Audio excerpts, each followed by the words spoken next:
Good morning बच्चों। आज हम चैप्टर नंबर 9 देखते हैं। बहुत इंटरेस्टिंग चैप्टर है। सजीवों में सजीव एवं उनका जीवन एवं उनका जीवन।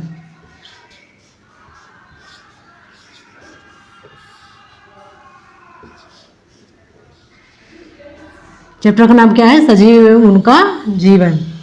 चलो, सजीव मतलब क्या होता है? सजीव। सजीव मतलब स प्लस जीव। इसका मतलब इसमें जीवन हो, जीवन हो। इसका मतलब श्वसन करते हो।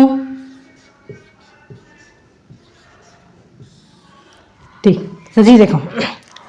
अब देखो, सजीव है उनका जीवन। पहले सजीव समझो, सजीव क्या है? क्या हम सजीव हैं? हम चलते भी हैं, सांस भी लेते हैं, खाना भी खाते हैं, तो क्या सजीव हैं? इसलिए हम सजीव हैं। और दूसरा देखो, भोजन,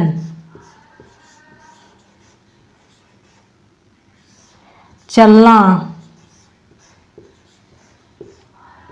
ये सब किसकी परिभाषा है? सजीव। सजीव जिसमें जीवन है उसको क्या बोलेंगे? सजीव। ठीक। और उनका जीवन, उनका जीवन या उनका परिवेश।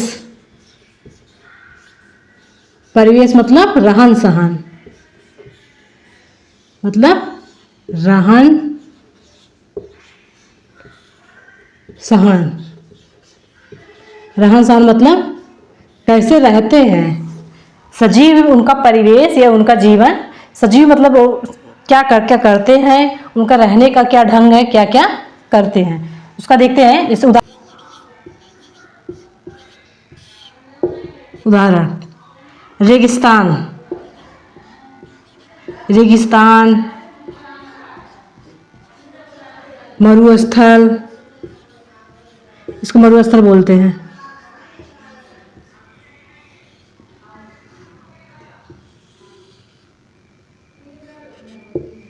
नंबर 2,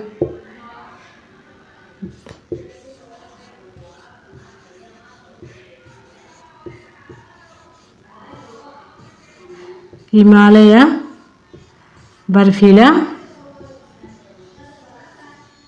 क्षेत्र।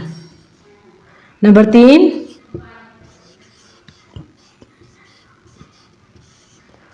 घास का क्षेत्र। ठीक ठीक। मरुस्थल में जो जीव रहते हैं वो कैसे होते हैं? क्या पर पानी है? परियन पानी की कमी,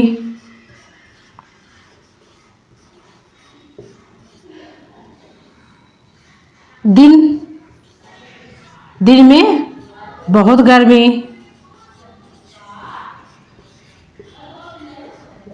और रात बहुत ठंड। और पर्वतीय क्षेत्र में जहाँ बर्फ है, बर्फ में क्या होगा?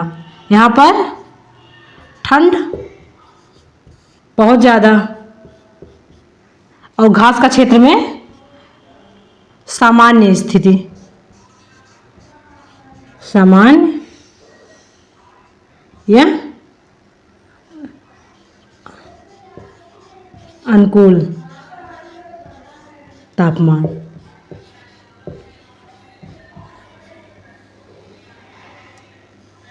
अनुकूल तापमान। तो हम क्या देखते हैं? सजीव उनका जीवन में रेगिस्तान के जीवों का रहन सहन अलग होगा। बर्फीले क्षेत्र में जो रहते हैं, ठंडे क्षेत्र में उनका रहन सहन अलग होगा। घास के क्षेत्रों में जो रहते हैं उनका रहन सहन अलग होगा। क्योंकि देखो, जब ठंड में ज़्यादा पड़ती है तो हम लोग क्या पहनते हैं? स्वेटर पहनते हैं ना। तो और गर्मियों में हमें कपड़ा बहुत हल्का कपड़ा पहनते हैं।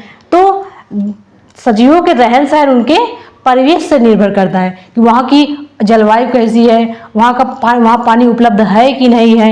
तो सजीवों का रहन सहन किस पर डिपेंड करता है? परिवेश निर्भर, वहाँ के तापमान, पानी की उपलब्धता,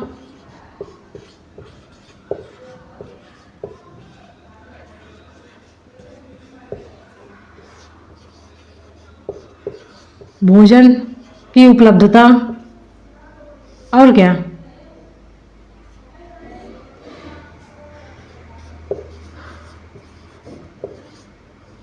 रहने के लिए अनुकूल हो।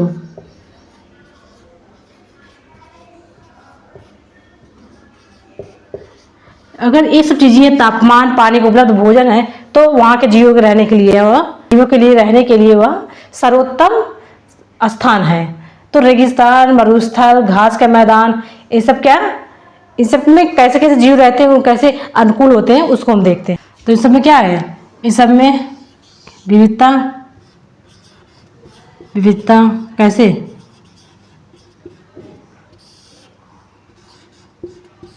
पौधों,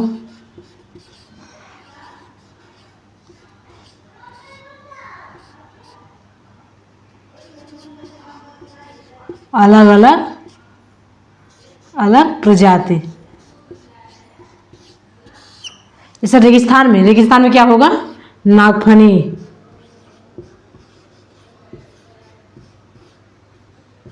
चैप्टर नंबर 7 में हम देखे थे ना कि जैसे नागफनी, नागफनी में क्या होता है, उसकी पत्तियां अनुपस्थित होती हैं, पत्ते उसमें होते ही नहीं है, क्योंकि अगर पत्तियां ज़्यादा होंगी तो वाष्प उत्सर्जन ज़्यादा होगा, वहाँ पे जल ह्रास ज़्यादा होगा। तो जल ह्रास ना हो, यहाँ पर रेगिस्तान में पानी पहले ही कम है, तो पानी को बचाने के लिए नागफनी की पत्तियां अनुपस्थित होती हैं, इसलिए वहाँ पर नागफनी उगते हैं। और यहाँ क्या पाया जाता है, ऊँट।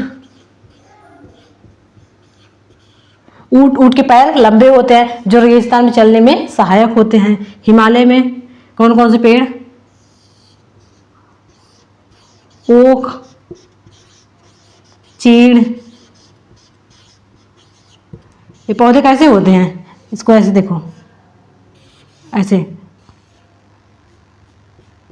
कोनधारी, इसको बोलेंगे शंकु,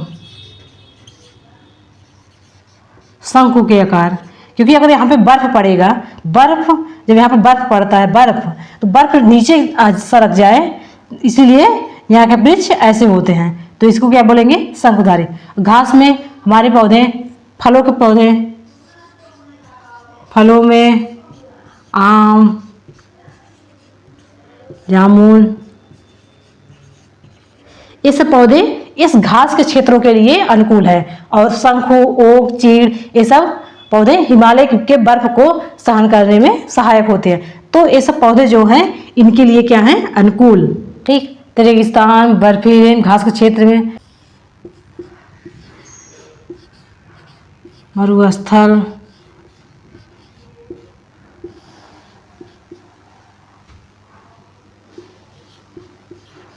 बर्फीले क्षेत्र,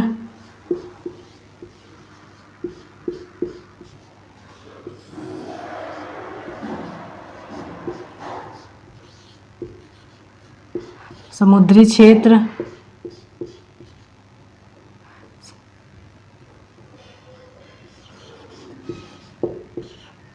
समुद्र में,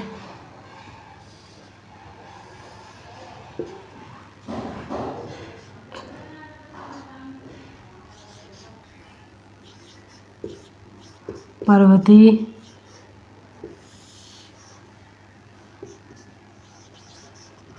घास के क्षेत्र,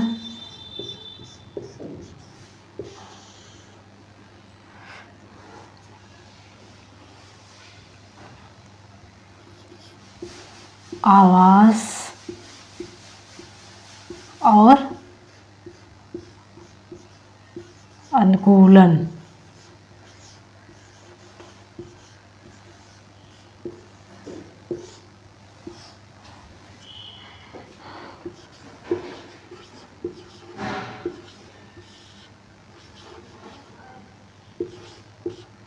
रहने के लिए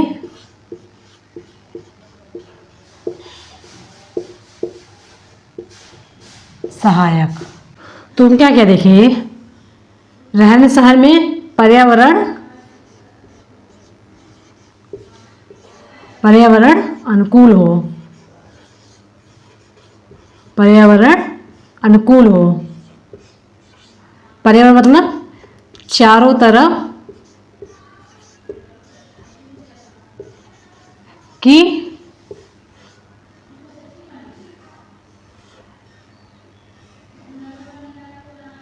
चारों तरफ की क्या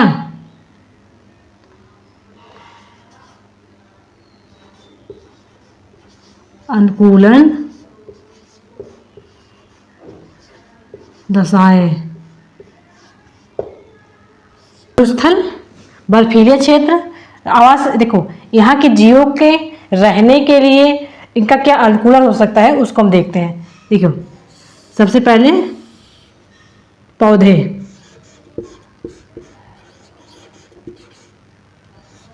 नंबर 2 जंतु। अब पौधे देखते हैं, पौधे कैसे होते हैं। पत्तियां छोटी, पत्तियां छोटी, वाष्पोत्सर्जन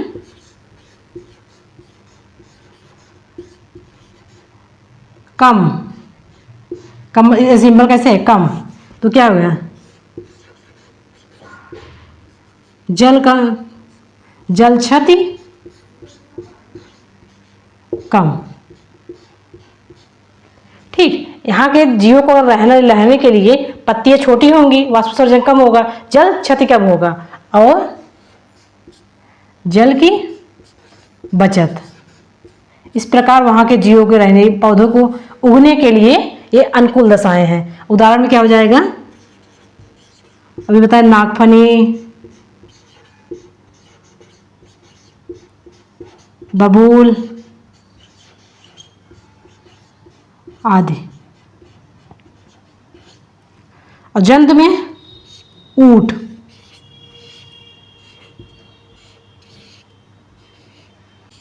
ऊंट क्या होंगे, पैर लंबे। पैर लंबे होंगे तो रेगिस्तान क्या होता है, गर्म होता है, तो वहां पे उनको चलने में सहायक होंगी। और क्या, ये भी वाष्प उत्सर्जन कम करता है, वाष्प उत्सर्जन कम। एक बार पानी पी लिया तो उसको लगभग 1 हफ्ते की जरूरत नहीं पड़ती। तो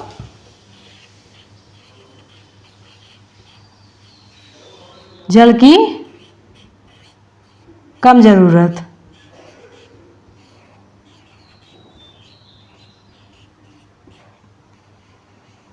तो ऊंट, पौधे ये सब वहीं पर मतलब इस मरुस्थल के रहने के लिए उनकी अनुकूल दशाएं हैं। अनुकूल दशाएं मतलब अगर पत्तियां छोटी होंगी, वाष्पोत्सर्जन कम होगा, जल क्षति कम होगा, तो वहां पे इन पौधों को सर्वाइवल के लिए अच्छा रहेगा। तो इनकी क्या हो गई, ये आवास, आवास मतलब आवास अनुकूलन इनके हिसाब से। और चूहे, तो वहाँ पे गर्मी ज़्यादा होती, चूहे देखो नंबर 1 पे ऊंट, नंबर 2 चूहे। चूहे क्या करते हैं,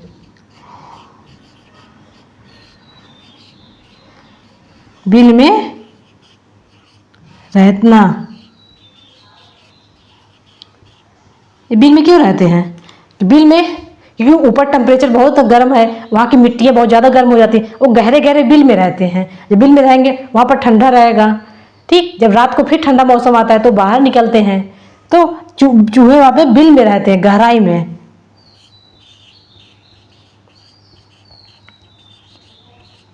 तो ये सब अनुकूल दशाएं वहाँ के जीवों के रहने के लिए अनुकूल हैं। बर्फीले क्षेत्र देखो, यहाँ क्या होता है, ठंड ज़्यादा। ठीक, तो यहाँ के जीव पौधे कैसे रहते हैं, पौधे शंकुधारी, अभी बताया ना शंकुधारी, ताकि वहाँ पे अगर ऐसे ऐसे होते हैं तिरछे तिरछे, बर्फ गिरा, बर्फ नीचे चला जाएगा तो वहाँ के पौधों के लिए कोई नुकसान नहीं होगा। और जंतु, जंतु मतलब, जंतु मतलब जिसके जो क्या करते हैं, जो एक स्थान से दूसरे स्थान तक आसानी से जा सकते हैं।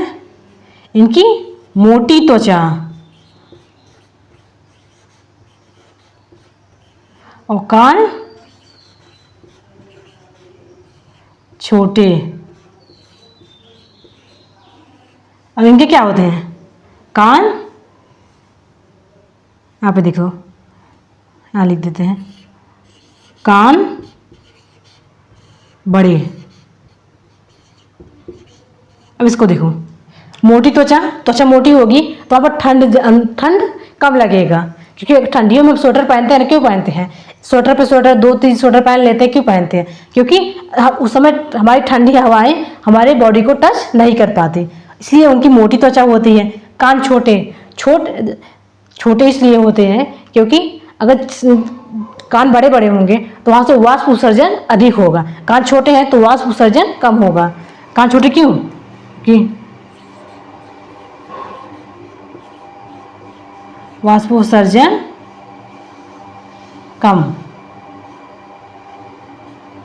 वाष्प उत्सर्जन कम होगा तो वहाँ पर गर्मियाँ, मतलब ठंड कम लगेगी। अब कान बड़े ताकि वाष्प उत्सर्जन यहाँ पे ये वाला चीज़ यहाँ पे ज़्यादा हो, क्योंकि यहाँ के टेम्परेचर बहुत ज़्यादा है। अगर तापमान बहुत ज़्यादा है तो जल्दी जल्दी मतलब वो कान बड़े इसलिए क्योंकि टेम्परेचर बहुत ज़्यादा है। उस टेम्परेचर को बाहर निकालने के लिए, शरीर को अनुकूल करने के लिए वहाँ के जंतुओं कान बड़े बड़े और यहाँ के जंतुओं कान छोटे होते हैं। ठीक, ये है बर्फीले क्षेत्र का। समुद्री क्षेत्र में कौन रहता है? मछलियाँ ना। यहाँ पर क्या है? लवड़ी जल।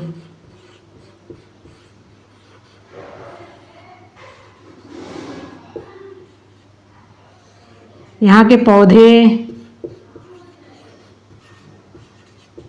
और जंतु ऑक्सीजन कहाँ से लेंगे? ऑक्सीजन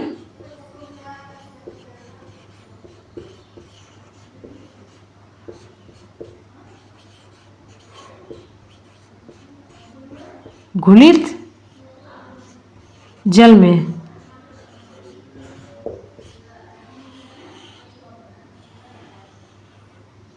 ठीक, तो लवड़ी जल समुद्र में जीव रहते हैं। अच्छा, उनको ऑक्सीजन कहाँ से मिलेगा? उनको ऑक्सीजन पानी में H2O होता है ना, H2O। पानी में क्या होता है? H2O। वो क्या है? ऑक्सीजन।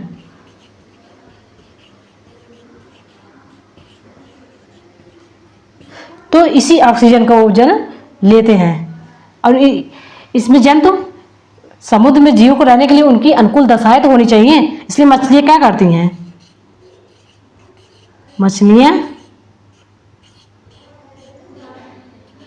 तैरती हैं पूंछों सहारे। श्वसन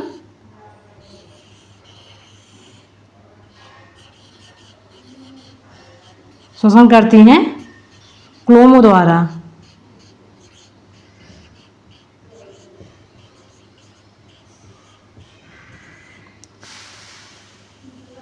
मछली को देखे हो ना, जो उनके गलफड़े होते हैं उसी सारे सांस लेती हैं और छोड़ती हैं। तो समुद्री जीव में लवड़ी जल में उन जो श्वसन करते हैं उनकी बॉडी ऐसे होती है कि वह जल से ही ऑक्सीजन को एब्जॉर्ब कर लें।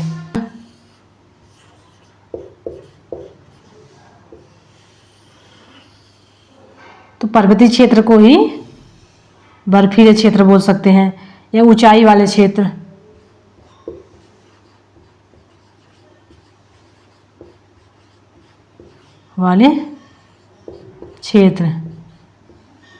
कभी कभी पर्वतारोही को देखिए जो ऊपर चढ़ते सिलेंडर लेकर जाते हैं। क्यों लेकर जाते हैं? क्योंकि वहां पर पर्वतारोही द्वारा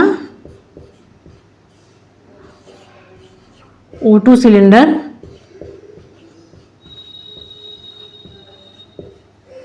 लेकर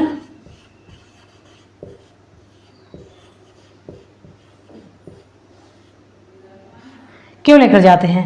क्योंकि हम कोई भी घास के मैदान में रहता है तो वहाँ के पर्वतों में जाने के लिए वहाँ की दशाएं, अनुकूल दशाएं है नहीं। जो घास के क्षेत्र में रहता है, जो जैसे 100 फीट की ऊंचाई पर रहता है, कोई 1000 फीट की ऊंचाई पर जाएगा, 1000 फीट ऊंचाई पर जाने पर उसको सांस लेने में दिक्कत होगी, क्योंकि वह वहाँ के लिए अनुकूल तो है नहीं, इसलिए वो उसको ऑक्सीजन सिलेंडर लेकर जाने की ज़रूरत पड़ती है। और घास के क्षेत्र में यहाँ पर दिन में ना ज़्यादा गर्म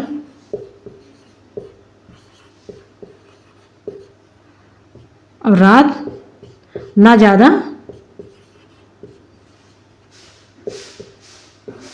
ठंडा। तो जितने भी जीव होते हैं यहीं पर अधिकतर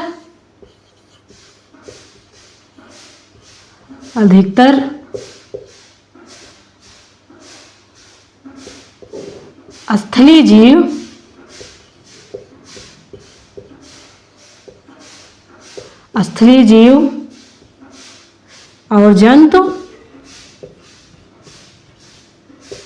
रहते हैं। तो अधिकतर स्थलीय जीव, स्थलीय मतलब जो स्थल पर रहें, जो केवल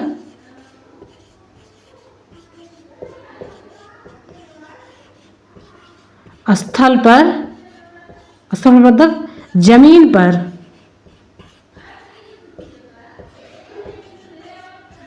रहते हैं, जो केवल जमीन पर रहते हैं उनको क्या बोलेंगे? स्थलीय जीव। तो अधिकतर स्थलीय जीव क्या पर रहते हैं? घास के मैदानों में रहते हैं। इसका क्या देखो उदाहरण में शेर, हिरण। शेर किसका शिकार करता है? हिरण का ना। शेर, मनुष्य। क्या हम दिन में पानी में रह सकते हैं? ज़्यादा पानी रहने पर देखो हमारे हाथ सिकुड़ जाते हैं ना। तो हम स्थलीय जीव हैं। मनुष्य, शेर। तो अब मरुस्थल में रहने के लिए जीवों के लिए क्या क्या अनुकूल दशाएं होती है? बर्फीले क्षेत्र में, समुद्री क्षेत्र में। इसको समुद्र में जो रहते हैं इनको क्या बोलेंगे? इन सब जीवों को बोलते हैं जलीय जीव।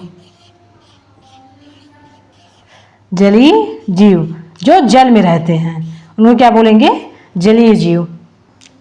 डॉल्फिन को देखे हो, डॉल्फिन रहती पानी में, पर उसको जब सांस लेना होता है तो सतह पे आती हैं। इसलिए उनकी पर्यावरण अनुकूल दशाएं हैं।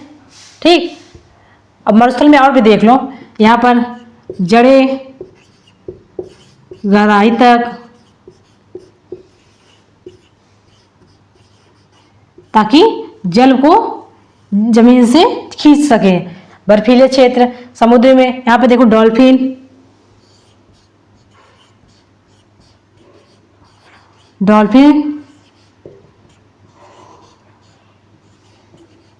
नासा द्वारा मतलब नाक से सांस, नाक द्वारा श्वसन। यहाँ पे गिल्स नहीं, क्लोम नहीं होता। क्लोम जब नहीं होगा तो इनको बार बार सांस लेने के लिए देखो सतह पर आना पड़ता है। ठीक। तो डॉल्फिन, समुद्री जीव केवल जो जल में ही रहते हैं उनको समुद्री जीव, जलीय जीव बोलते हैं। जो केवल स्थलों पर रहते हैं उनको क्या बोले? स्थलीय जीव। तो घास के जीवों के लिए अनुकूल दशाएं होती है, क्योंकि वहाँ पर टेम्परेचर भी, तापमान भी सामान्य रहता है, वहाँ की मिट्टी भी अच्छी होती है। तो यहाँ मनुष्य क्यों रहता है? क्योंकि यहाँ पर क्या बोलते हैं?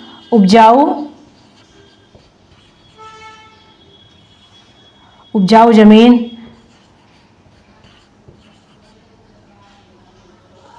घास क्षेत्र में यहाँ क्या क्या होता है? पर्यावरण अनुकूलता,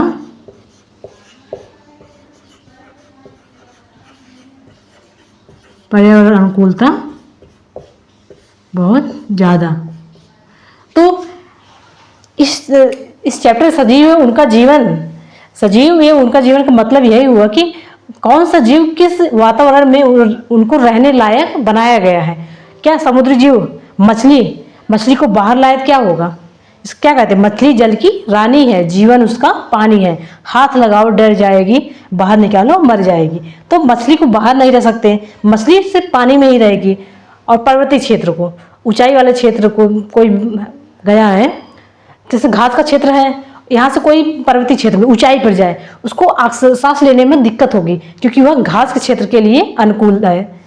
दूसरा मरुस्थल, यहाँ के देखो, यहाँ की पत्तियों छोटी हो जाती हैं, तो हर जीवों के लिए उनके रहने सहने के लिए रहन सहन उनके वातावरण के अनुसार होता है। तो उनका रहन सहन क्या होगा, आवास और अनुकूलन उनके पर्यावरण के अनुसार होगा। तो आवास और अनुकूलन कैसे होगा, पर्यावरण के अनुकूल। अगर पर्यावरण के अनुकूल है तो वो वहाँ पे सरवाइव करेंगे, वरना था उनका डेथ हो जाएगा। अगर वहाँ पर अगर देखो पर्यावरण के अनुकूल तभी होगा अगर मछली को बाहर रखो मर जाएगी। तो इसका आवास और अनुकूलन क्या है, मछलियों का आवास और अनुकूलन क्या है, समुद्र में, जल में। समुद्र में मतलब जल, जहाँ जल हो। और पर्वतीय क्षेत्र का रहन सहन क्या है, ऊंचाई पर। बर्फीले क्षेत्र का अगर वहाँ पर रहन सहन है तो उनके जंतु को मोटी त्वचा होनी चाहिए, हल्की त्वचा होगी तो उनकी मृत्यु हो जाएगी। तो आवास और अनुकूलन किस पर डिपेंड करेगा, पर्यावरण के अनुकूल।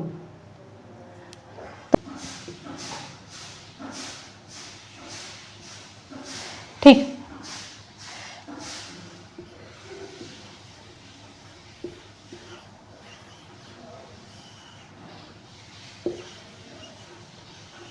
सजीवों के लिए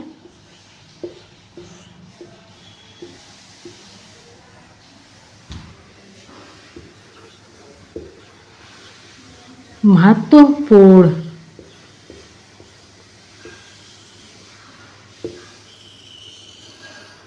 इसको देखते हैं आगे। ठीक, सजीवों के लिए महत्वपूर्ण है।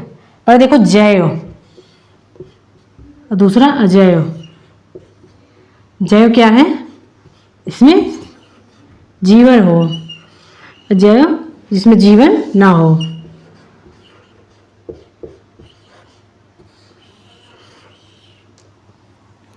अजैव देखो, अजैव क्या हो गया, जीव, जंतु,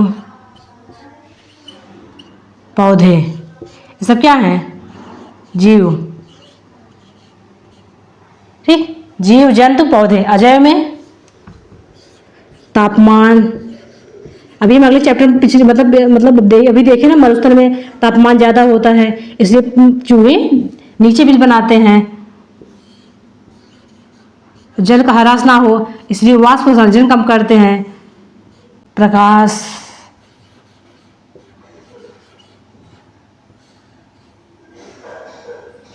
ठीक, ये क्या क्या है, वायु, ये क्या क्या क्या है, अजैव। क्या है मतलब तापमान, जल, प्रकाश, वायु। अजैव क्यों है, क्योंकि तापमान, जल, प्रकाश, वायु ये सब क्या है, अजैव। ठीक, अब इसको उदाहरण देखते हैं। क्या ये दोनों एक दूसरे पर डिपेंड है, सजीव के लिए जैव और अजैव दोनों का इंपॉर्टेंस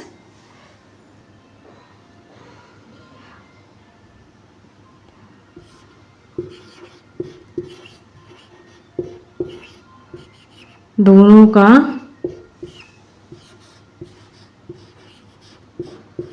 समान महत्व है।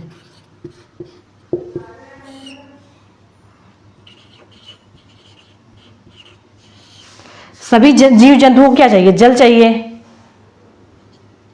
प्रकाश चाहिए ही, वायु सांस हम डेली लेते हैं तो वायु चाहिए। चलो एक देखा, तापमान चाहिए कि ना चाहिए, उसका उदाहरण देखते हैं। मूंगफली बीज,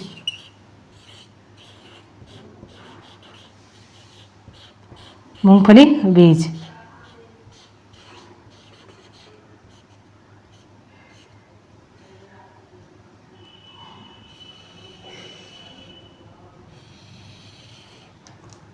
मूंगफली के बीज, इसको फ्रिज में रखिए। इसको मूंगफली के बीज में एक रखते हैं गर्म क्षेत्र, इसको रखेंगे ठंडे क्षेत्र।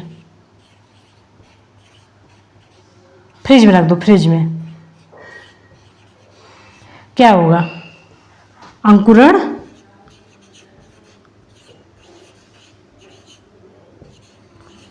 अंकुरण जल्दी। ऐसे मूंगफली बीज लिए, उसको पानी में भिगो दिए, ठीक, अगले दिन छान लिए पानी को, एक कपड़े में रखे, जो कपड़े में रखे गर्म क्षेत्र में रखे, उसको कपड़े में बात कर, गर्म क्षेत्र जहाँ गर्मी है, और ठंडे क्षेत्र में फ्रिज में रख दो। क्या होगा, इसमें अंकुरण जल्दी, इसमें अंकुरण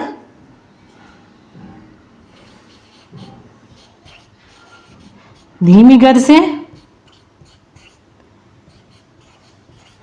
या नहीं होगा।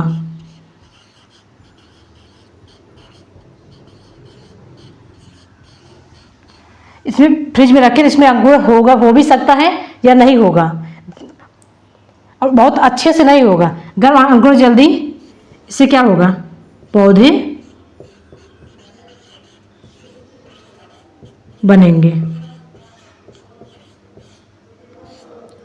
तो इससे क्या सिद्ध होता है कि मूंगफली के बीज से पौधे बनने में जो गर्म क्षेत्र, जो गर्माहट की जरूरत है, इस कैसे मिलेगा, इसको क्या बोलेंगे, तापमान।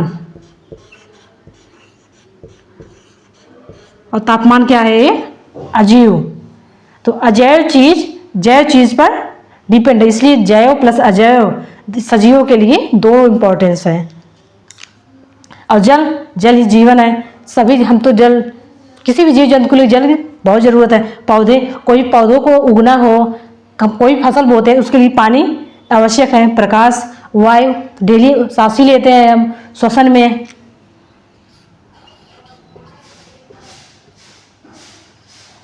में, तो जीवों के लिए जैव अजैव दोनों इंपॉर्टेंस है।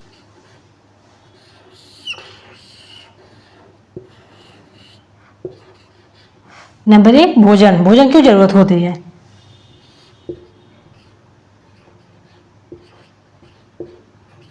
जो जंतु में देखें, पौधे में, इसमें किस लिए, ऊर्जा, वृद्धि,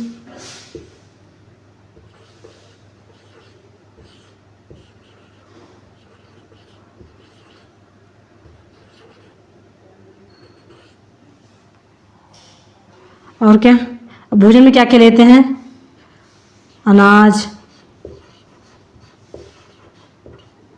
फल,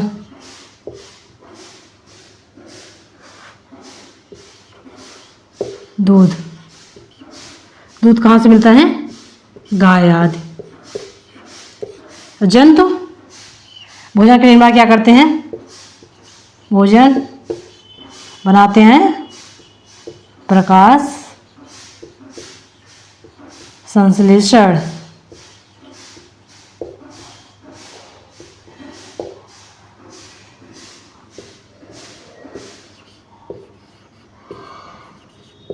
सूर्य की उपस्थिति,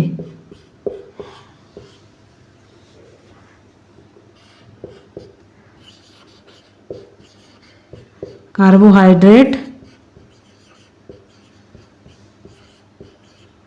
प्लस CO2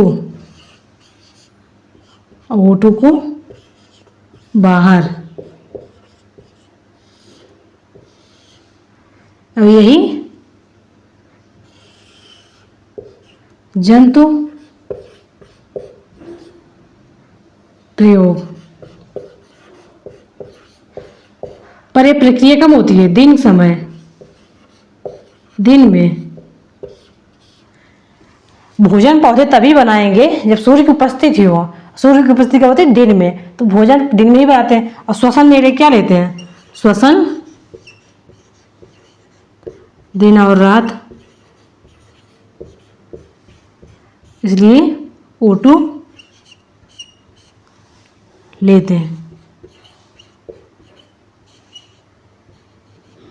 ठीक। लेकिन जो ज़्यादा निकालते हैं बाहर, इसकी अपेक्षा बहुत ज़्यादा होता है, ठीक।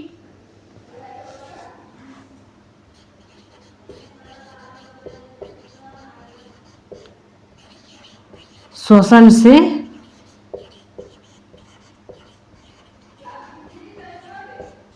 ठीक, मैंने इसलिए लिख दिया कि लोग जितना पौधे बनाते हैं ऑक्सीजन, उतना तो अपने ही आप ले लेते हैं, हमें फायदा क्या है उनसे। तो जितना वो भोजन के दौरान मतलब भोजन के दौरान जितना वो श्वसन मतलब O2 को बाहर निकालते हैं, उससे कम ही जो है श्वसन दिन और रात में वो खुद ग्रहण करते हैं। इसलिए हम कहते हैं पौधे हमारे लिए इम्पोर्टेंट हैं। और नंबर 2, उद्दीपन। उद्दीपन मतलब अनुभव या स्पर्श को महसूस। अब इसको देखो,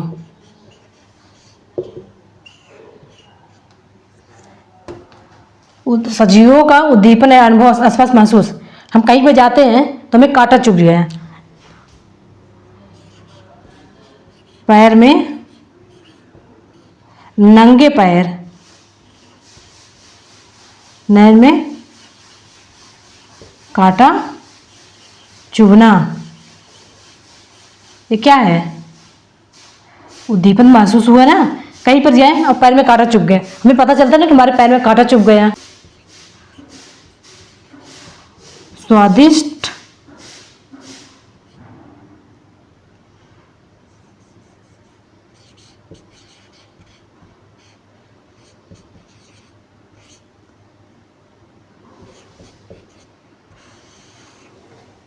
स्वादिष्ट भोजन से मुंह में पानी।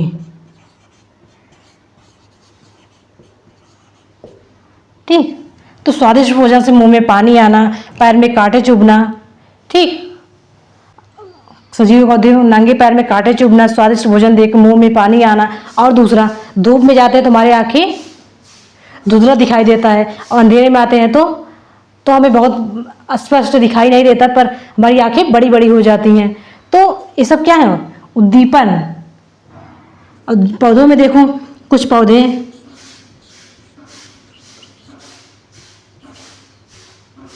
देखो पुष्प, कुछ पुष्प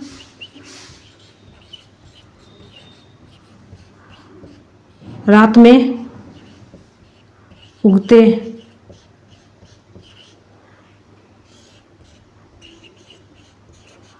ऊपर की ओर बढ़ना, प्रकाश की तरफ।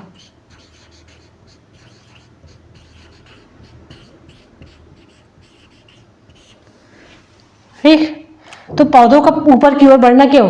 पौधे नीचे भी जा सकते हैं ना, ये ऊपर ही क्यों बढ़ रहे हैं? तो पौधों में ये क्या होता है? उद्दीपन, अनुभव की भाव से वो प्रकाश की ओर ऊपर ही बढ़ते रहते हैं। अब कुछ पुष्प रात में ही उगते हैं, जिसे बोलते हैं क्या? रात रानी। रात रानी।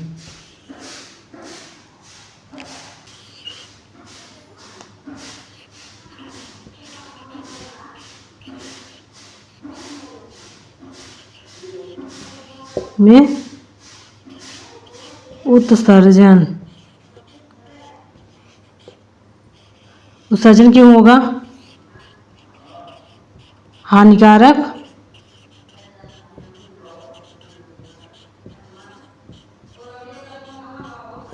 पदार्थों का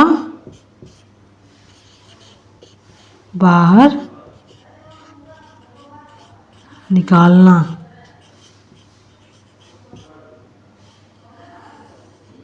इसमें क्या क्या आ जाएगा?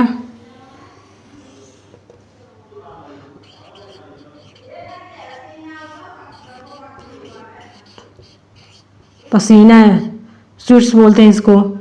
नंबर 2, मूत्रोत्सर्जन,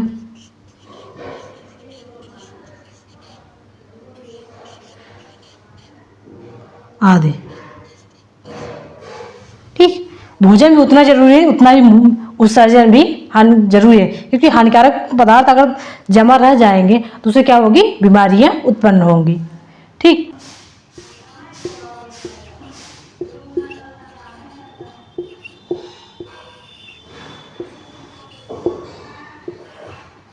सजीवों में गति।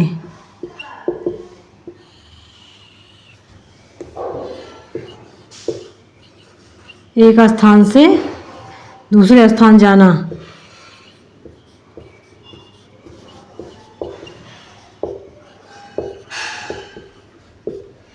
ठीक, एक स्थान दूसरे स्थान जाने को क्या बोलेंगे? पौधों द्वारा जल को जड़ से पत्ती तक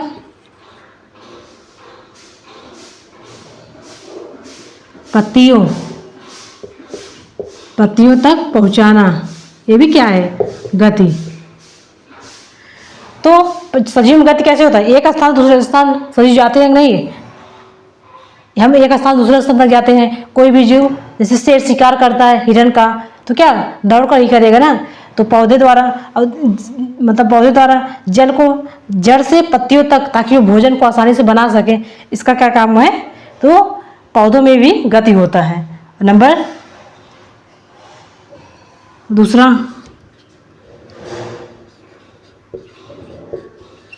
जंतुओं का जन्म फिर मृत्यु। पौधों में उगना,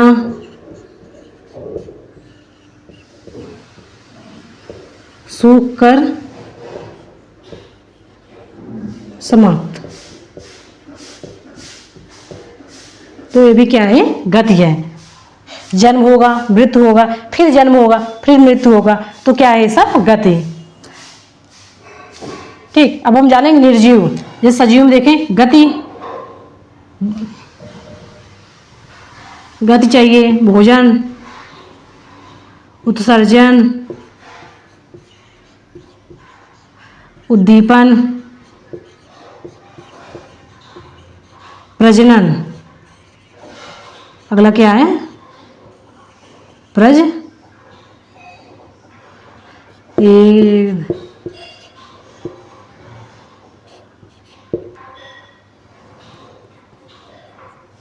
प्रजनन में क्या होगा? प्रजनन मतलब जो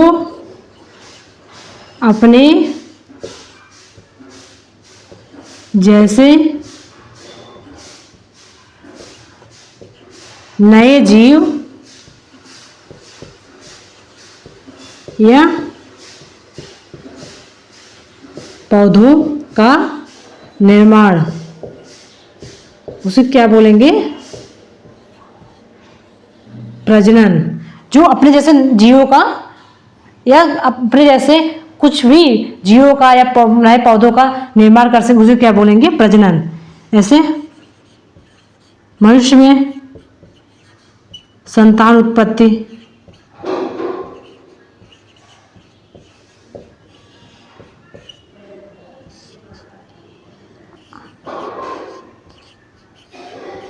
अंडे से चूजे, और अगला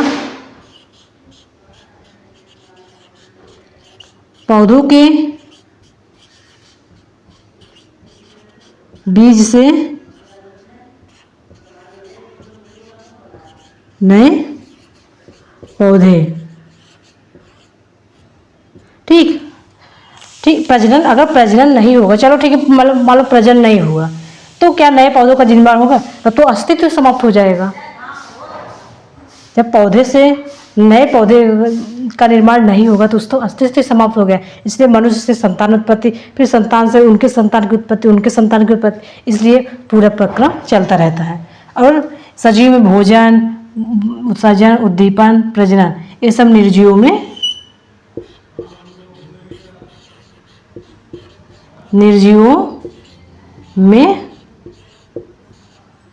नहीं।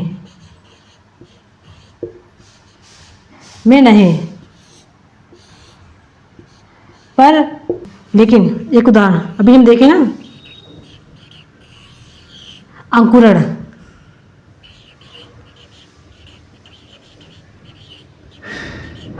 अंकुरण के लिए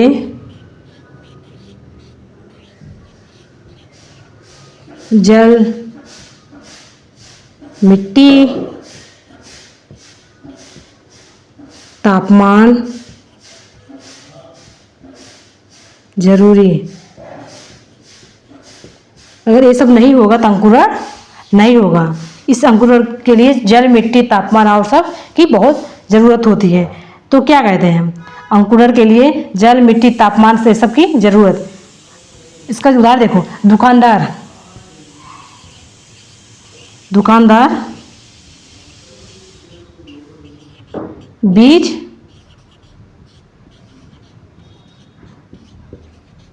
महीनों से रखा। ठीक, दुकानदार महीनों से बीज को रखा रहता है पर उसमें अंकुरण नहीं होता है। जैसे ही हम उसको लाते हैं, पानी में भिगोते हैं, रात भर रखते हैं, तो देखते हैं एक अगले दिन उसको कपड़े में बांध कर रखते हैं तो देखते हैं उसमें छोटा छोटा अंकुरण निकलता है। क्यों? वही तो बीज दुकानदार भी रखा है ना अपने दुकान में, तो उसमें अंकुरण क्यों नहीं? और हम घर पे लाते हैं, उसमें पानी डालते हैं, प्रकाश मिलता है, तब उसमें अंकुरण निकल जाता है। क्यों निकल जाता है? क्योंकि उसके लिए जल, मिट्टी, तापमान ये सब जरूरी है। इसलिए कहते हैं सजीव लिए जैव प्लस अजैव घटक जरूरी। ठीक, तो हम जाने इस चैप्टर में सजीव, उनका जीवन, परिवेश, मरुस्थल के जीव कैसे रहते हैं, सजीवों के लिए क्या क्या इंपॉर्टेंस है, सजीव के लिए क्या क्या जरूरी है, क्या क्या करते हैं, गति करते हैं, भोजन को इकट्ठा करते हैं, उद्दीपन के प्रति उनका संवेदनशीलता होती है। तो हम सब और एक और देखो, गेहूं के बीज,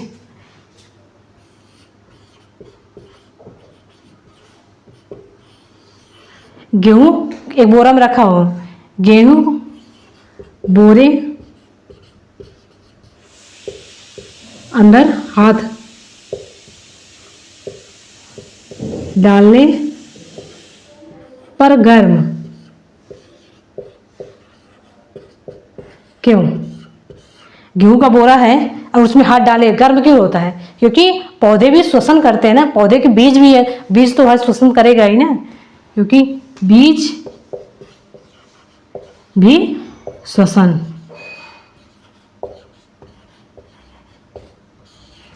ठीक, तो सजीव एवं उनका जीवन, इस चैप्टर हमारा समाप्त हुआ। इसमें बहुत सारी चीज़ों को जाने, उनका परिवेश, उनका जीवन, इस चैप्टर में बहुत अच्छे से सब कुछ डिटेल में देख लिए कि सजीव, मरुस्थल के जीव, ये सब मरुस्थल पर्वतीय क्षेत्रों के जीव, बर्फीले क्षेत्र के जीव, उनके लिए इम्पोर्टेंस क्या क्या है, वो क्या क्या करते हैं, कैसे रहते हैं, उनका अजैव घटक क्या है, जैव घटक क्या है, जैव घटक अजैव के लिए कितना इम्पोर्टेंट है, अजैव ना हो तो जैव का काम ही नहीं होगा। ठीक, और इसलिए क्या कहते हैं, जैव उनका जीवन में जैविक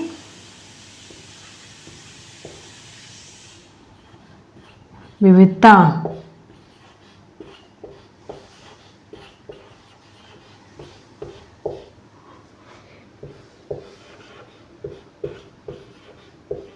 या जीवन में विविधता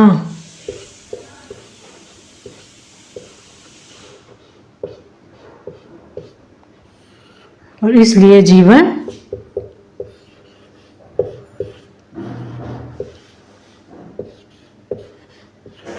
सुंदर है।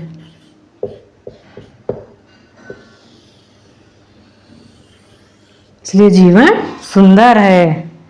तो इस चैप्टर को पढ़ाने में हमें काफ़ी, इस चैप्टर से हमें लगा सबसे बड़ा है, इस चैप्टर में काफ़ी समय लग गया। और अगला चैप्टर देखें, चैप्टर नंबर 10। इस चैप्टर ज़्यादा 16 चैप्टर है, लगभग 16 चैप्टर है। इस चैप्टर 9 तो हमें लग रहा है 2-3 दिन में इसको हम जल्दी समाप्त कर देंगे, क्योंकि हम डेली 2 लेक्चर लेती हूँ, सुबह शाम, तो जल्दी समाप्त हो जाए। इस चैनल को जल्दी सब्सक्राइब कीजिए। Thank you so much.